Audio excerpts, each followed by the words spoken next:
A reportagem da TV Diário do Sertão conversa a partir de agora com o Dr. Paulo Perazzo, que é advogado e que atua diretamente no direito previdenciário. Doutor, o senhor esteve em Cajazeiras participando de um evento muito importante, debatendo justamente a reforma da Previdência.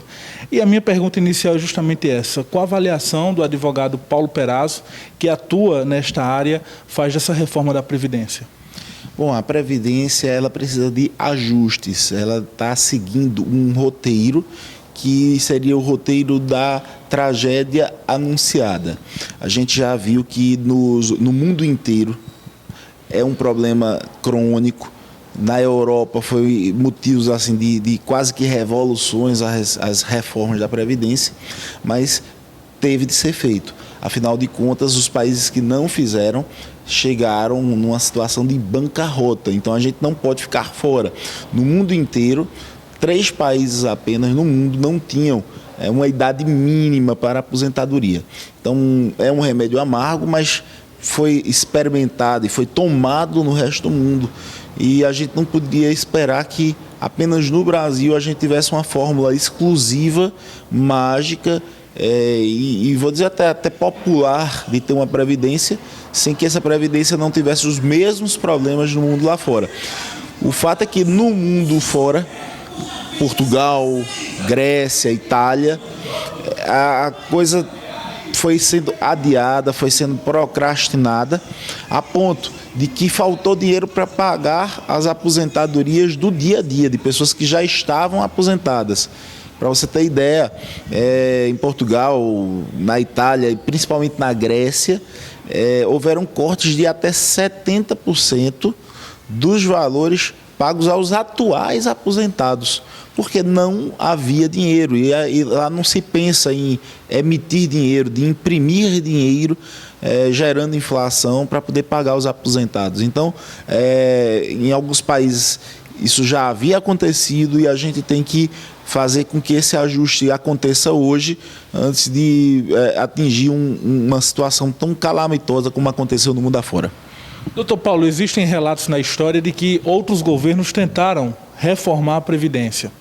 O senhor acredita que é considerável normal essa reforma da Previdência ela ser negada por parte da população? É uma medida realmente impopular a reforma da Previdência? Totalmente impopular.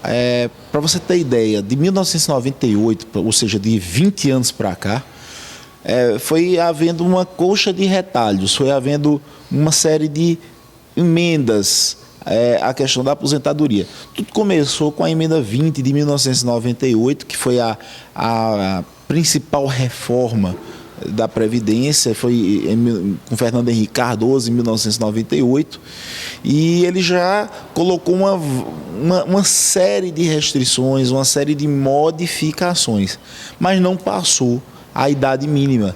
E a idade mínima não passou por causa de um único voto.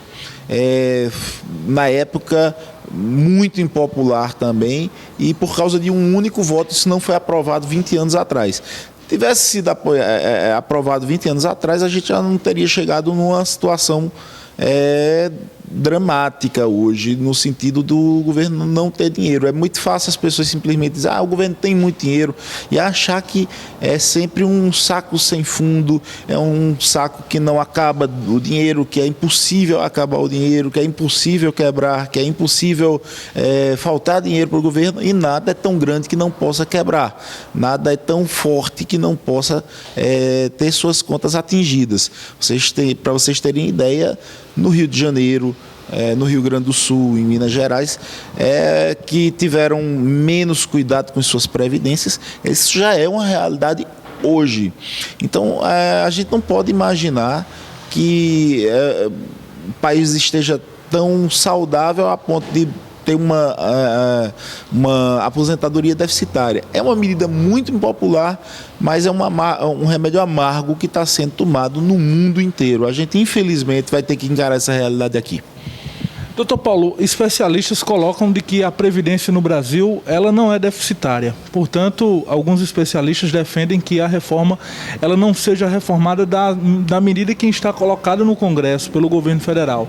Qual a avaliação que o senhor faz dessas informações contrapostas às informações de que a reforma da Previdência vai quebrar? Olha, está havendo uma guerra de informações e a única entidade que veio com números foi a ANFIP, a Associação dos Auditores Federais. É o seguinte, infelizmente eles usam uma metodologia que não é a metodologia mais correta e trazem uma série de premissas falsas. A verdade é a seguinte, a gente tem as contribuições previdenciárias, que é o valor que o empregado paga e que o empregador paga. Então, são contribuições previdenciárias propriamente ditas. E existem também as contribuições sociais, que é o COFINS, o PIS, a contribuição social sobre o lucro, concurso prognóstico, que é a loteria, tudo isso abastece as contribuições sociais. Mas as contribuições sociais, elas servem para a assistência, a previdência e a saúde.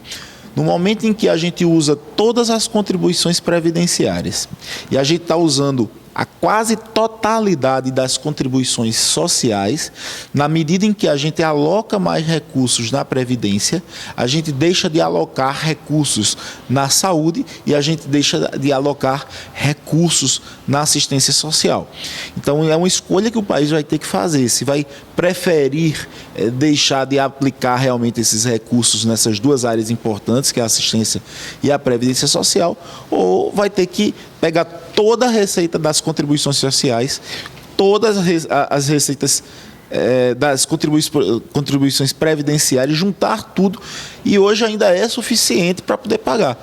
No futuro, com esse déficit crescente que está havendo, mesmo juntando as contribuições previdenciárias com as contribuições sociais, ainda não vai ser suficiente, ou seja, a gente está vivendo uma tragédia anunciada. Ou se faz algo agora, ou a base demográfica, da maneira que está indo, com cada vez mais velhos e cada vez menos jovens, a base demográfica está mudando, isso é insustentável no longo prazo e isso vai acabar gerando uma conta impagável que o país ou vai destinar todos os recursos que arrecada, todos os recursos para o pagamento da Seguridade, ou simplesmente vai ter que se tomar uma providência para que outras áreas, inclusive de infraestrutura, possam existir.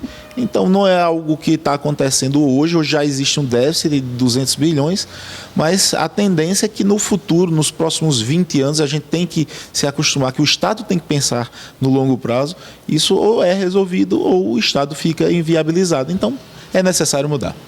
Doutor Paulo, a grande prova de que a Previdência vem, ao passar dos anos, enfrentando grandes problemas, é de que os governos anteriores, Lula e Dilma, também já colocavam em debate a necessária mudança e reforma da Previdência no Brasil. O senhor concorda com essa reforma da Previdência que está em discussão no Congresso, que o governo federal, por um lado, diz que é necessária para que a Previdência não quebre?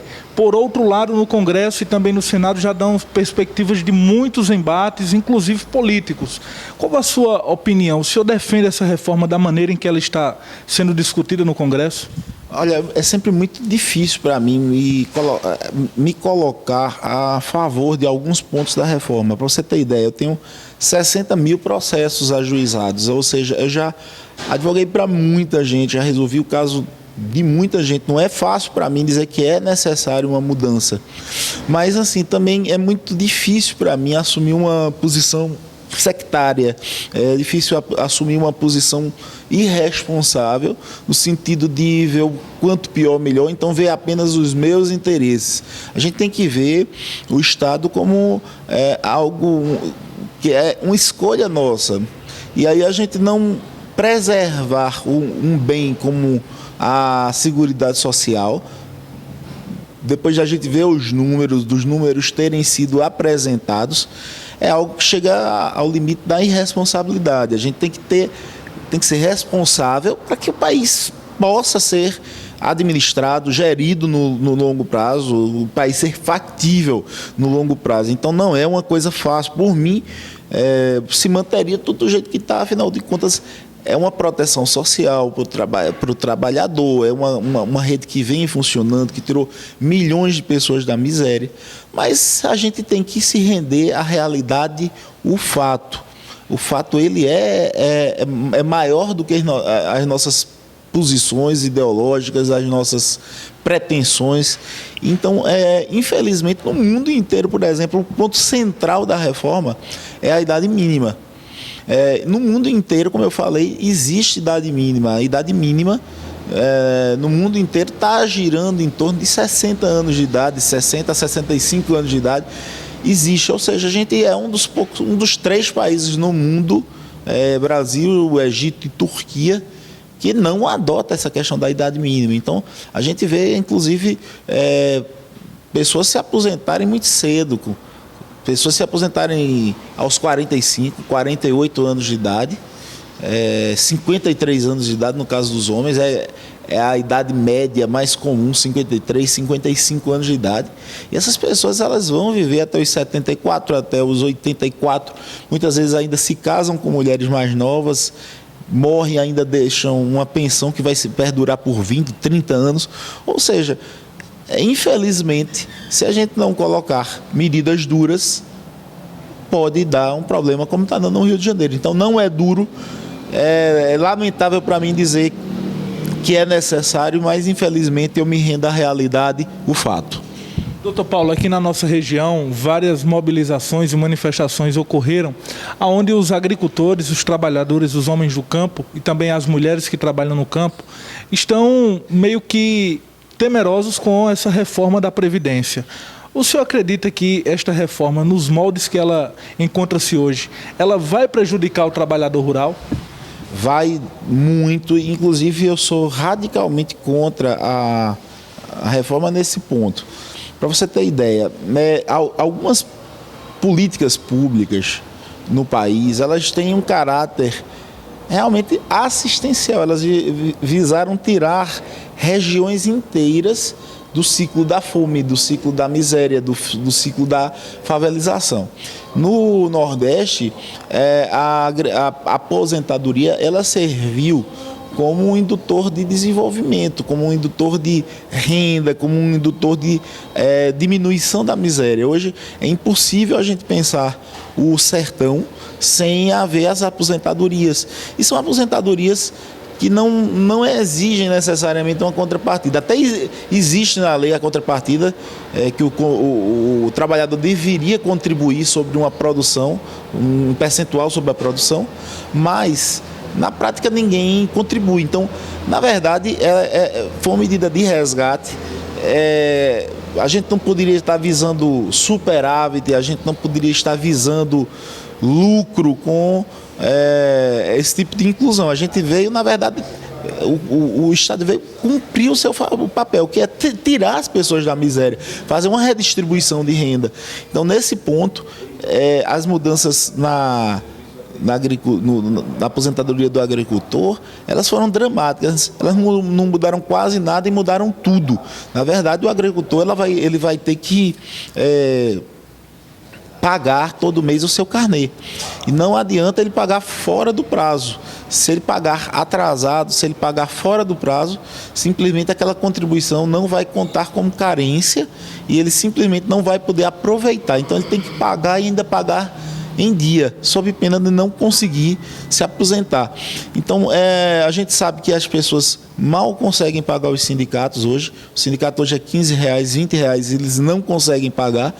Então, eu vejo uma situação calamitosa, porque, como eu falo, se a gente pode cortar para os mais ricos, se a gente pode cortar para a parcela mais escandinava da nossa população, quem são? São os servidores públicos, são as pessoas que conseguem trabalhar 35 anos ininterruptamente, que o pobre já se aposenta por idade. Então, a gente está apertando as regras para as pessoas que, digamos, são a parte mais escandinava, que já trabalharam 35 anos, que conseguiram contribuir 35 anos, é a população mais rica. Então, se a gente pode ser mais duro com a população mais rica, eu acho também que a gente não precisaria cutucar o andar de baixo, a população mais pobre. Então, é muito preocupante, porque pode haver aquele processo que já aconteceu na década de 70, favelização, êxodo rural, miséria, saques. tudo isso no longo prazo, lógico, mas devido à falta de dinheiro que vai ser gerado nos municípios do interior, comércio que já é incipiente, já é pouco, vai acabar. Imagine se não existir o dinheiro dos aposentados, ou seja, a gente está correndo o risco de haver uma desertificação do próprio sertão, do próprio Nordeste, no sentido das pessoas não verem sentido de continuar aqui. Então a gente tem essa renda. Não temos ainda uma infraestrutura que possa possibilitar trabalho para essas pessoas aqui, ainda não conseguimos chegar nessa realidade, e simplesmente tirar os benefícios previdenciários sem ter ainda colocado infraestrutura e emprego é de um risco muito grande para a existência da sociedade no sertão.